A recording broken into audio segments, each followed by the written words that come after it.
Sports fans, selamat datang di episode terbaru dari Ballpark Fundamentals. Di episode kali ini, kita akan membahas mengenai organisasi yang menyusun aturan permainan sepak bola. Peraturan ini dikenal dengan nama The Laws of the Game.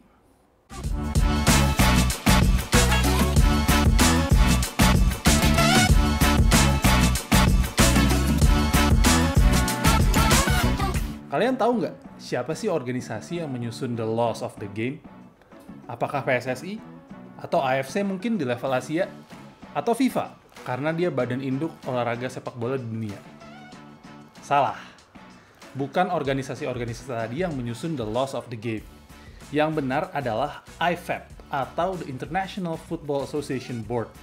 Atau kalau dalam bahasa Indonesia, kita bisa terjemahkan jadi Dewan Asosiasi Sepak Bola Internasional kali ya. Lalu, pertanyaannya, siapa itu IFAB?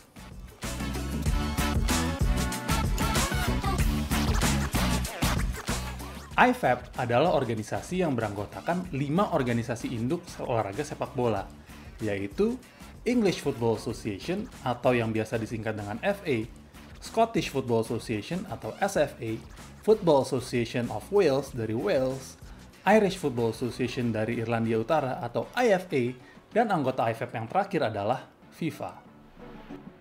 Selain FIFA, masing-masing dari organisasi tersebut adalah federasi atau organisasi induk sepak bola nasional di negara Inggris, Skotlandia, Wales, dan Irlandia Utara. Loh, kok FIFA setara dengan federasi-federasi nasional sepak bola gitu?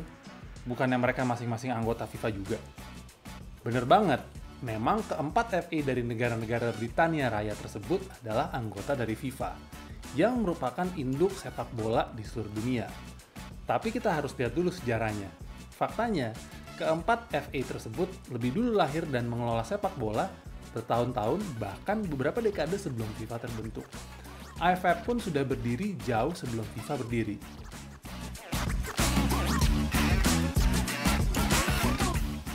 Dari keempat FA anggota mula-mula IFAB, English FA adalah organisasi yang paling lebih dulu ada.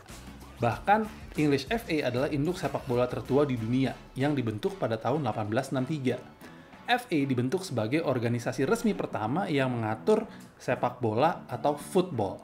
Dan yang dimaksud dengan football di sini adalah permainan yang dimainkan dengan cara menggiring dan mengoper bola pakai kaki yang kita kenal sampai hari ini.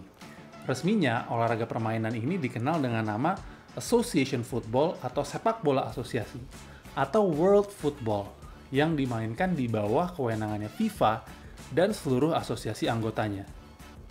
Loh, emang ada aturan lain? Ada.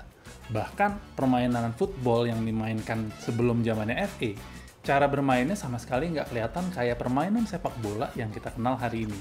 Kalau kita baca deskripsinya, football di kerajaan Inggris sebelum adanya kodifikasi peraturan lebih mirip kayak tawuran sambil berebutan bola. Sama sekali nggak kelihatan kayak permainan sepak bola yang dimainkan di zaman ini.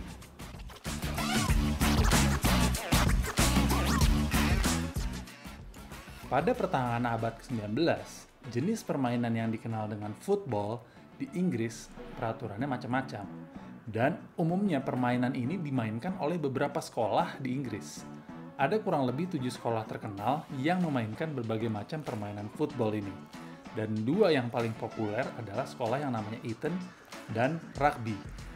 Peraturan yang paling umum ada 2 macam. Yang pertama, pemain cuma boleh menggiring dan mengoper bola menggunakan kaki. Aturan yang kedua, pemain boleh membawa lari bola pakai tangannya. Aturan pertama tadi lebih populer di sekolah Eton dan dikenal dengan nama The Dribbling Game. Aturan yang kedua lebih populer di Rugby dan dikenal dengan nama The Running Game. Sampai sekarang, mungkin kalian sudah bisa tebak lah ya. Kalau aturan yang kedua tadi kemudian berkembang menjadi cabang olahraga tersendiri yang dikenal dengan nama rugby. Alhasil, kalau misalnya tim satu sekolah mau main lawan tim lainnya, seringkali pertandingan tersebut jadi ricuh banget. Soalnya mereka nggak datang ke lapangan untuk memainkan sebuah permainan dengan peraturan yang sama. Kadang mereka harus kompromi. Di babak pertama, peraturan yang berlaku adalah main bolanya cuma boleh pakai kaki.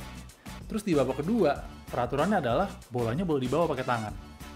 Selain 2 aturan dasar tadi, banyak juga aturan yang nggak seragam di Inggris. Misalnya terkait dengan ukuran bola, durasi permainan, dan lain sebagainya. Kemudian beberapa pihak akhirnya punya inisiatif untuk menyusun peraturan permainan yang sifatnya seragam di seluruh Inggris. Inisiatif ini bermula di tahun 1848 di Cambridge, di mana ada pertemuan yang mendiskusikan soal penyeragaman peraturan permainan ini. Pada tahun 1863, saat FA dilahirkan, lahirlah sebuah peraturan permainan football versi awal. Antara lain, dalam permainan ini, para pemain dilarang untuk membawa bola dengan menggunakan tangan. Di momen inilah terjadi perceraian antara football dan rugby. Dari situ, permainan football terus berkembang di Britania Raya.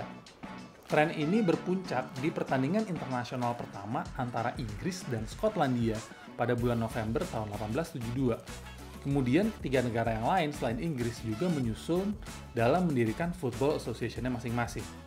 Pertandingan-pertandingan sepak bola antar tim dari keempat negara ini semakin sering digelar. Masalahnya adalah, masing-masing FA dari keempat negara ini punya peraturan permainan mereka masing-masing. Walaupun sebagian dari peraturan tersebut sudah sama, tapi masih ada aja perbedaan dalam satu dan lain hal. Keadaan ini menimbulkan banyak perselisihan saat pertandingan internasional diadakan antara keempat FA tersebut. Berdasarkan norma yang berlaku waktu itu, saat sebuah pertandingan internasional diadakan, peraturan yang berlaku harusnya mengikuti peraturan yang ditetapkan oleh FA setempat. Kemudian, keempat FA ini akhirnya sepakat bahwa perlu ada sebuah peraturan yang berlaku seragam bagi keempat FA ini.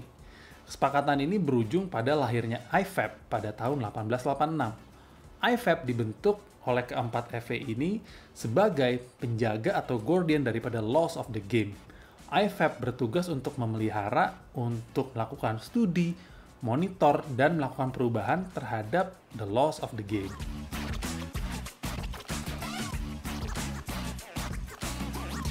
Sejak lahirnya IFAB, permainan football semakin populer di negara-negara lain di luar Britania Raya.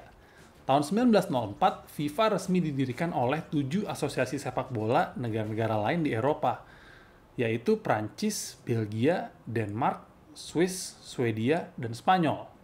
Keempat FA anggota IFAB bahkan nggak ambil bagian dalam pembentukan FIFA, karena menurut mereka adalah inventor dari permainan sepak bola dan juga peraturannya.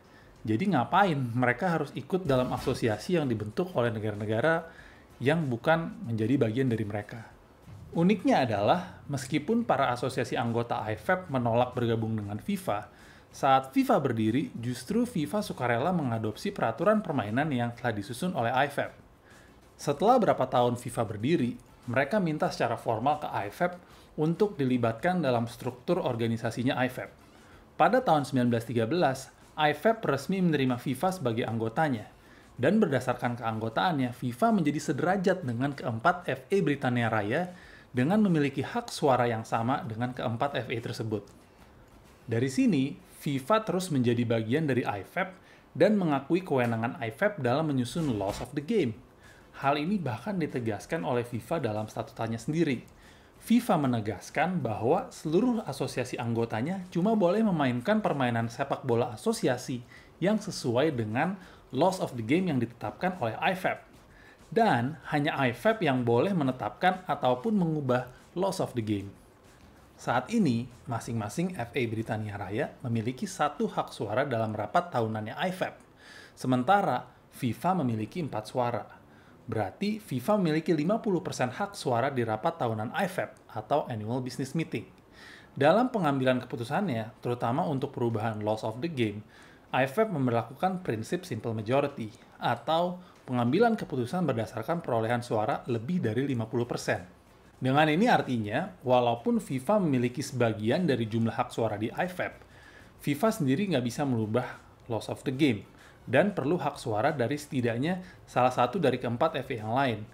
Meskipun demikian, jelas bahwa keterlibatan dan persetujuan FIFA terhadap perubahan yang diusulkan menjadi esensial. Karena tanpa vote dari FIFA, IFAB nggak dapat mengambil keputusan. Dengan ini, semoga teman-teman dapat gambaran yang lumayan lah ya, mengenai penyusunan peraturan permainan sepak bola atau laws of the game yang berlaku secara global buat olahraga sepak bola.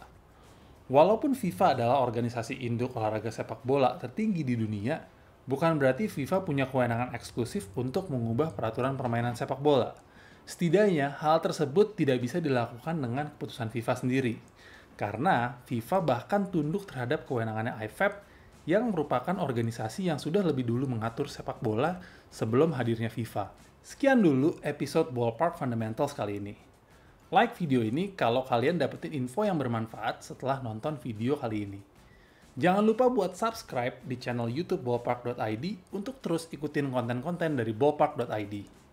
Because there's always a game outside the game.